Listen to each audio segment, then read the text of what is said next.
Hey, I'm Will. This is Cardboard Matt. This is a channel where we like to have discussions, playthroughs, reviews, a lot of solo content. I'll often do full solo playthroughs and reviews for you guys to watch and see if games are suitable for you. And we're going to have a little discussion today. And the concept is games that are hard to table.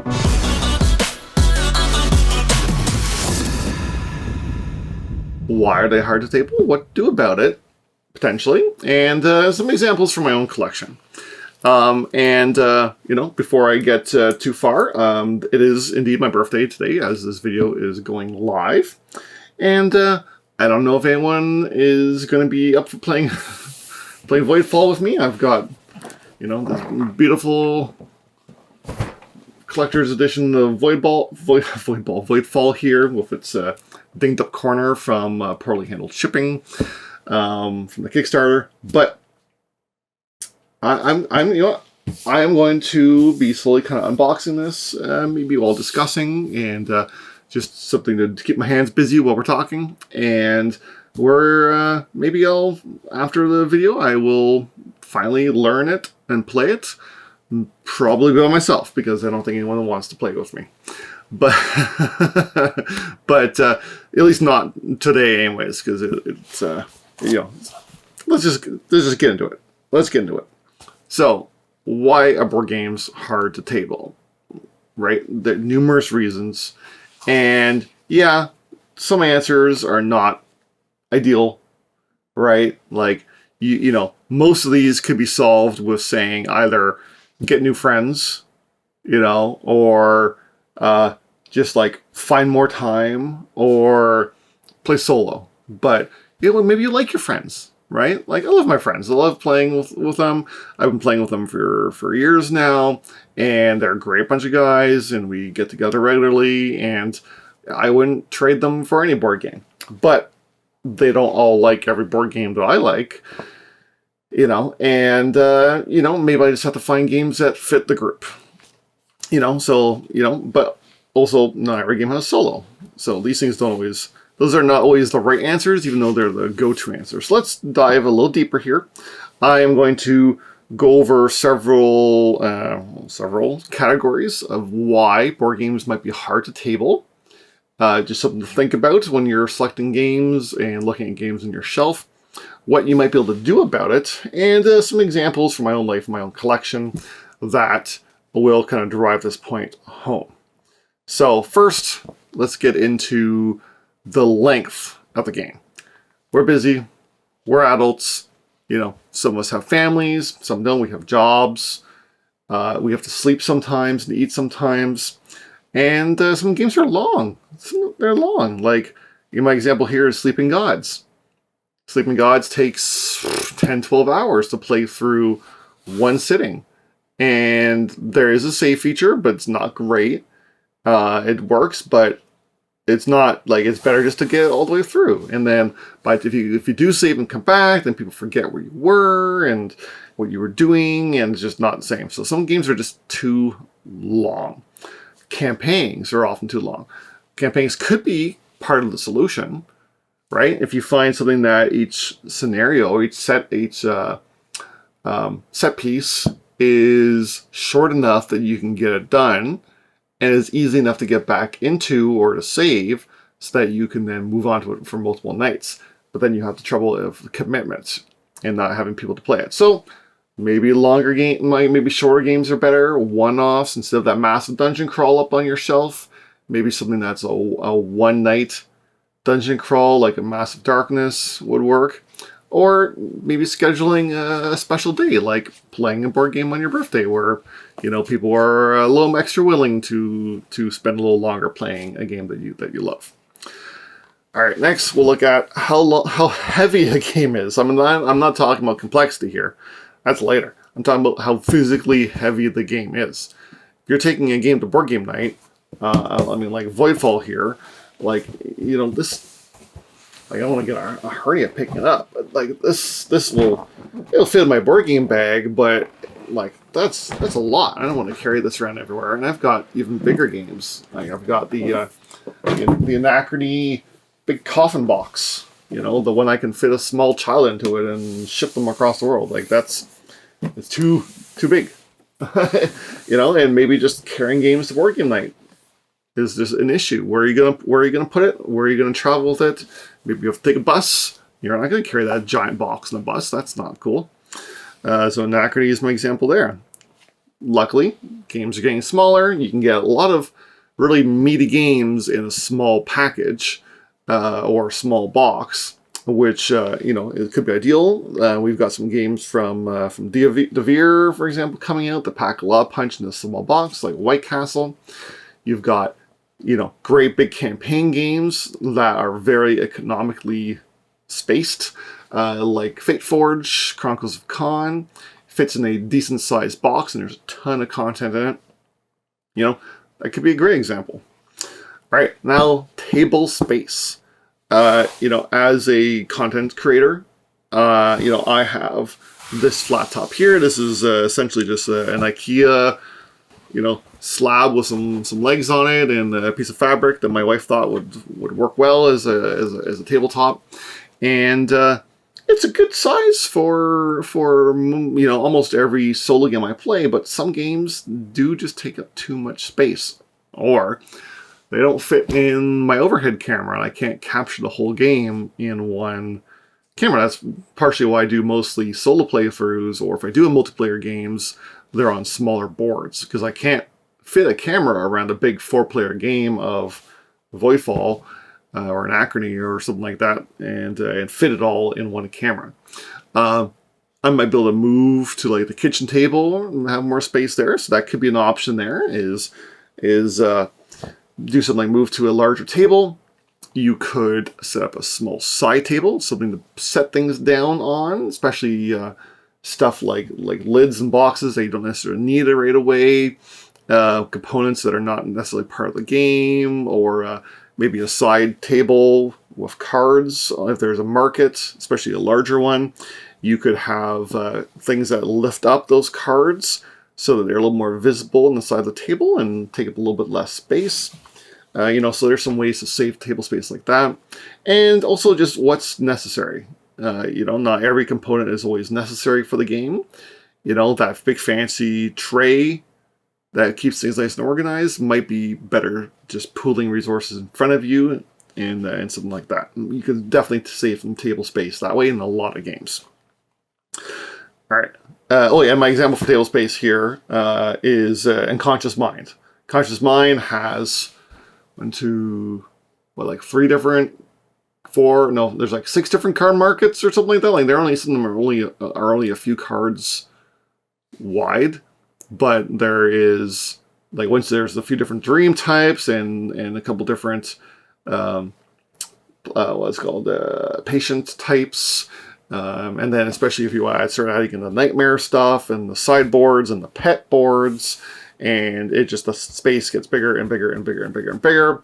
And, you know, everyone needs room for cards they're working on, the clients they're working on, and finished clients. And there's just a lot of space required in Unconscious Mind. Great game, but needs a ton of space. All right, next we're going to look at complexity. So this is a game that maybe, you know, the friends you're playing with are not up to that complexity game. Not everyone is comfortable playing games of certain complexities. You know, they don't, you know, maybe they're there to play and relax and have fun, and a game that is a big, heavy, crunchy Euro is just not what they're looking for in entertainment. They're looking for something that is a little more easygoing, you know, is not going to melt their brains. Well, sometimes they might enjoy some of those. You know, not every gamer wants to melt their brains all the time. I don't always want to melt my brain all the time. And, you know, I do probably trend heavier than some of my friends, but I play a lot of light games too. I'm not going to shun the fun party games and the little light games. I play all kinds of stuff. You know, so the benefit, you know, the thing you want to do to maybe solve this one is, you know, maybe play games that are not as complex. Play games that maybe you find some games that have simpler rule sets, and the complexity is in the interactions and in the choices. Or if that doesn't work, go the other way around. Find games that, maybe the rules are fairly complex, but things still flow in a more straightforward manner, and therefore it's easier for people to kind of grasp and follow along with a step-by-step of what they need to do. And when games go in a step-by-step method, that may often help them, help get through. So examples of complexity, games that are hard to hit the table, stuff like Gaia Project. There's a lot going on in Gaia Project. Voidfall, Weather Machine. I've got a whole bunch of fairly complex games, but those are some of the ones that stood out as being especially hard to get to the table. And in complexity, you could also include the difficulty in teaching. You have to know the rules if you're teaching inside and out so that you can answer those rule questions and get people up to speed to play the game, and that's a big ask. All right, next is theme. Not everyone enjoys every theme. Sometimes, maybe the subject matter is not sensitive, or maybe it's just one that they dislike. Not everyone likes Marvel superhero games, for example. I don't mind them, but they're not a draw for me. I'll play Marvel games, but, I don't really own many IP-based licensed games just because I'm not as drawn to them as other people are. But some games might be a turnoff. For example, Jerusalem, right? So this is a Euro game set in the time of Jesus, where people are trying to crowd around the Last Supper table. Now, made for a very interesting Euro game with mechanisms that worked well. Solo wasn't so great, but I'm not going to bring that up here. But not everyone, is open to the theme around religions, which, anyways, maybe we'll do a talk on religion and board games later, have some guests or something, but not everyone's up to that. Or maybe games with a lot of anime content, right? I have Sakura Arms. Sakura Arms is a head-to-head two-player combat game. The characters in the game are not lewd. They are, well-clothed and appropriate and everything, but not everyone likes anime-themed games. It can be a turnoff for some people. So, finding a theme of games that people will enjoy and is an attractive theme, it should be an easy one to do. There are tons of games with lots of interesting themes out there, and finding ones that work with your friends will be an important step to finding something that they enjoy. All right, next is the style of interaction. So this is not all players like to be interacted with in the same way. This kind of goes back a little bit to not how they relax, right? This is like players who maybe don't want so much take that in their games. They don't want to be blocked in spaces and have their plans interrupted. They want to do the things that they want to do in the game and maybe don't be interrupted. You may want to find a Euroboard game or something that is a more of a heads down experience where they can follow through their own plans and not have those stepped on too much. There's a lot of rule books in here. So you don't want to necessarily do something like Take That, for example, where it's just straight up hitting each other. But other people love that kind of stuff. You could include, for example, area control.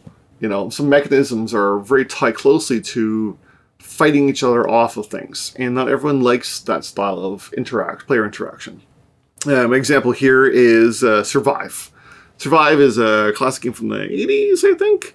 80s or 90s, where, you are escaping a sinking island and trying to get to shore. But, some sort of creature or something will activate the end of each turn, and your people are going to get eaten by sharks. Your boats are going to get destroyed by whales. Dragons are just going to eat everything. And, some people are not into that type of disruptive game. That's intentional and it's fun, but you have to know what you're going into. So to help with that, again, setting expectations, right? So your friends know what they're getting into when they're playing a game. They know what to expect. And for example, Scythe. Scythe is a classic game from Stonemaier Games. It's a very Euro-y game. But it looks like once you see it on the table, you've got these big stompy mechs. You look like you're about to throw down and fight all over the board. But that's not actually the case. In fact, fighting is often deterred, and usually fighting, more than twice is actually just not helpful in the game. So if you go into it with the wrong expectations, you might be disappointed. So make sure your friends are, first of all, up for those interactions, and then make clear what the possible interactions will be in the game and what the expectations are for the game. On the mechanisms, there are just some mechanisms that people just don't like. And, it just happens. Maybe they've had bad experiences with them in the past, or it's just not, it's just not something that caters to them, again, because of the type of interaction. Example here is trick-taking games. Not everyone loves trick-taking games. I'm a big fan of trick-taking games, but, I can understand some people, maybe they've had a bad experience playing trick-taking games with, maybe family members in the past, and they, got angry because they weren't playing the way they were supposed to be playing, or, people had certain, expectations of how the game should flow, and, your partner in the game didn't take the cues that you expected them to take and ruined your game. You could have a lot of, bad feelings for some games because of past things that have happened to you. Example here is Shamans. Shamans is a combination of social deduction and trick-taking. Those are two genres, two types of interactions that can be very divisive, and not a lot of people like to lie and bluff to their opponents, and not a lot of people like trick-taking. And the game that combines the two of them has been exceptionally hard to hit the table. In fact, I've never played it. I would love to play it. It looks gorgeous, looks exciting, looks fun, but it's just not a good fit for my game group, and I've never gotten it to the table. In the 3 or 4 years I've owned it, I've never been able to get it out. It just has not happened. So what do we do in this case? Maybe save it for a convention, probably get rid of the game. Again, find out what those expectations are from your friends, and set that bar of what they are willing to play or not willing to play, so everyone has a good time at the table. All right, next, kind of going back to the carry method thing here. This is games that have too much content. So yeah, I know too much content doesn't seem like a problem, and is it a problem? I mean, maybe not. I'm going to propose that if you open up your box, or rather you look up at the 6 boxes on your shelf that the one game takes up, 3 calc spaces on one shelf, and you are suddenly in analysis paralysis mode because you can't decide what version of that game to play because there's so much content. I think that is a problem right there. And we can talk more about that thing later, because I have a lot to say about over-expanding games. And especially large Kickstarters are a bit of a problem for that. But if you have too much game, it can be a detriment to get to the table. You can't transport it as easily, depending on how you have it organized. It might be too hard to bring the various pieces and bits you need in order to actually play a game at a friend's place. Or, now that you're opening all kinds of boxes, that is elevating your table space required and the space around your table to store stuff. So it can be definitely a problem. I was going to use Spirit Island as an example because I have it in 2 different boxes right now. But I think Star Realms would be a better one because I sold it not that long ago. I had too much expansion content in Star Realms, and the deck was too big and there was too many options. And I just found myself not playing it because there was, even though I love the game, there was too much and it was detrimental to getting into the table. So, how to solve this? Obviously, don't overexpand. Just get the stuff that you really love, maybe narrow it down and focus on that. If you do want to get everything, maybe have a core box that you can travel with, or just take out when you just want to introduce it to new people, or play a quick game, but then you can go dive into the other boxes for extra content if you really want to dig deep. It's probably a good way to handle it there. All right, next is player count. Some games have a very specific player count for them to work at all. Honestly, like most games are pretty flexible. Obviously, almost all games that other than purely solo games have a recommended player count, but then they'll work at a range of player counts, like 1 to 4, for example. It's pretty common these days. Love the solo content, by the way. I want to see more of it.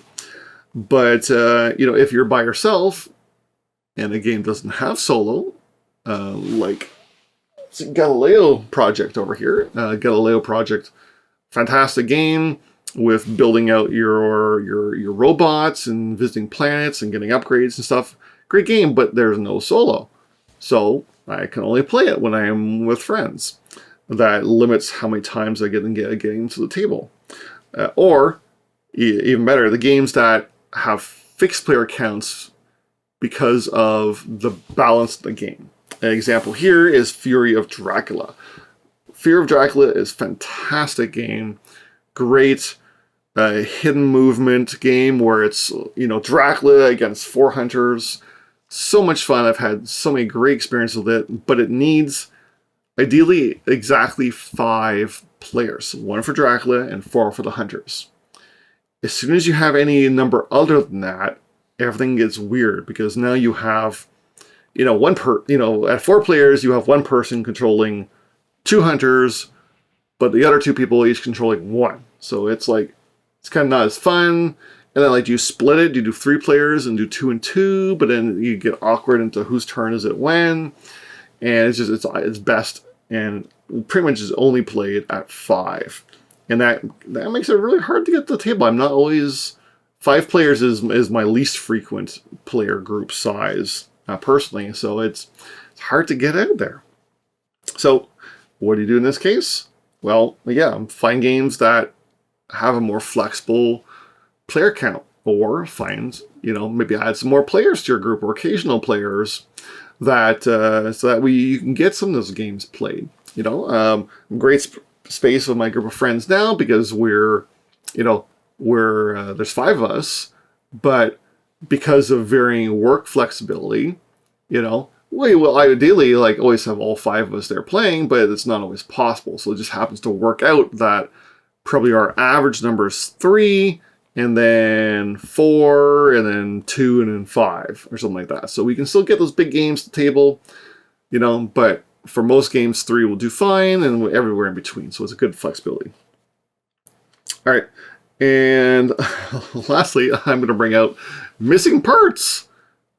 If you don't have the full game, you can't play the game.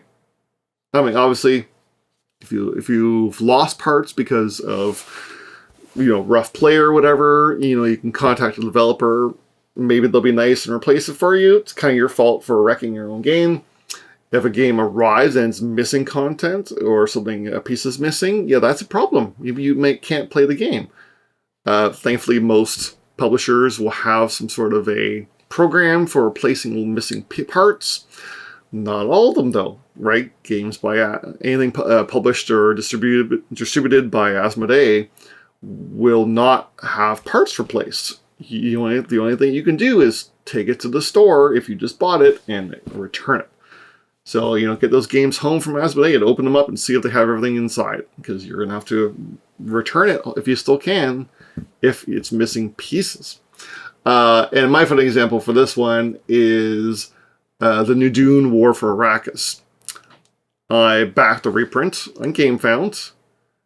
I backed everything. I didn't get all the upgraded fancy components just because of budget reasons, but the only thing they did not have available for purchase was the Spacing Guild. So the Spacing Guild was the expansion that was in the first printing and is available at retail.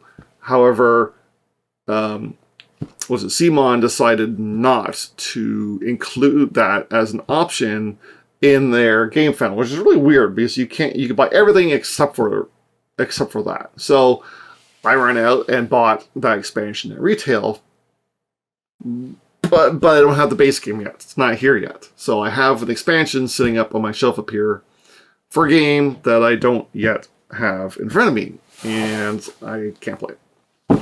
Well, that's gonna end it there. Obviously, you can't always, deal with, can't change your friends, but you can always get more friends to add to the group mix. There's ways to not manipulate your friends, but, maybe, get your friends up to speed so they can grasp different concepts and things. Maybe, have patience with each other. So it's like, I'll play your game, you play my game. That could work. Or just find games that work best for all of you. Obviously, solo is a good option too. And lots of other options. We have to get through things. Lots of ways to get the games that you love to the table. And there's also so many games out there. So even if, you're a little heartbroken that you can't get one particular game that you love to the table, there are lots of other games you're going to love out there. Like Voidfall. I think I'm finally going to learn Voidfall. Finally going to get into it. And whether anyone joins me or not on my birthday to play, we'll see. But meanwhile, I'm not going to let that stop me. There's a solo mode in here. I'm going to break it open, see if I can have room to place all these parts on the table, and figure out how I can play it on my own. In the hopes that maybe I will have the opportunity to play it with other people. Thanks again for watching. Please like and subscribe. Let me know in the comments, what are some of your games that are hardest to get to the table? I'm sure we all have some in our collection like that. And let me know about them. And thanks again, and we'll see you next time.